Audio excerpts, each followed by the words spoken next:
And the Minister of Power, Abubakar Aliyu, has announced that the national grid, which collapsed a few hours ago, has now been recovered. Aliyu made this known while addressing journalists after Wednesday's Federal Executive Council FEC meeting, presided over by Vice President Yemi Osinbajo. Aliyu said several resolutions have emerged from a series of emergency meetings held by the Power Ministry, where all stakeholders have extensively discussed the issues and resolved all bickering. The minister, who likened Nigeria's power challenge to a war situation, revealed that the council gave approval for the sum of 5 billion naira to open up and expand Lagos and Ogun to reinforce power supply to these regions. And to discuss the collapse of the national grid, I am now joined on the news by Umeh, who is the Chief Executive Officer of Century Power Generation Limited. He joins us virtually from another part of Lagos. Well, thank you for joining us on the news. Now, to the issue, the national grid collapsed again for the second time in 48 hours, causing blackouts in several states across the country. And all of this is happening at a time when we are still trying to grapple with fuel scarcity. Now, one is actually forced to ask how bad it can get. So what exactly would you say is the cause of the situation? How does the power grid just collapse?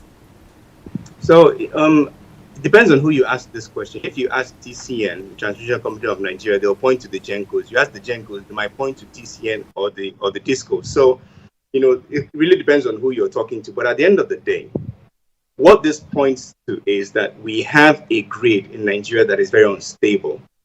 We have a grid that does not have enough power coming into it. And then we also have a grid where the power coming into the grid doesn't actually get to many of the people it's supposed to get to. I mean, in parts of Lagos now, there's no electricity. There haven't been electricity here for several days. And, at the end of the day, all this simply means is that Nigerians are going to suffer even more so now that the fuel prices are so high. I mean, 3 weeks ago, we were buying diesel for less than 400 naira. Now it's close to 800 naira. People still need to power their houses, their businesses, their factories. So it's even going to get much worse. And I think we're going to see more grid collapses, either partial or complete grid collapses going forward, at least for this year.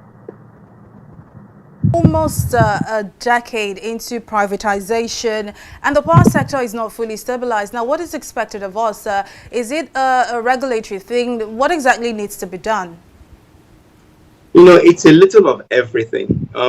I say that people will tell you that we privatized the electricity industry in Nigeria. We haven't fully privatized the electricity industry in Nigeria. You still have the government owning about 40% of all the grid-connected IPPs in Nigeria. You have the government owning 40% of the DISCOs in Nigeria. The government still controls the Transmission Company of Nigeria. They control the system operator, the market operator. And there's embed sitting in between TCN, in between the GENCOs and the DISCOs. So by no stretch of the imagination can we say that the system has been completely privatized. And, if we are going to get serious about stabilizing the power industry in Nigeria, you have to complete the privatization, put the whole system in private hands. Yes, there are going to be hiccups. There's going to be a learning curve. But as long as we have the right people running these companies, you will see that the system will start to stabilize over time. Now, when we did the privatization, people thought immediately you're going to see power 24/7, the next year. And I said, it's not going to happen. It will take many years to happen. But if we have the will and we put the right people in the right places and we don't play politics with this system anymore, we will start making strides in the right direction.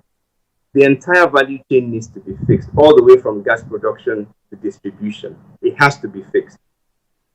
Well, Umeh, CEO Century Power Generation Limited, thank you for your time and your contributions.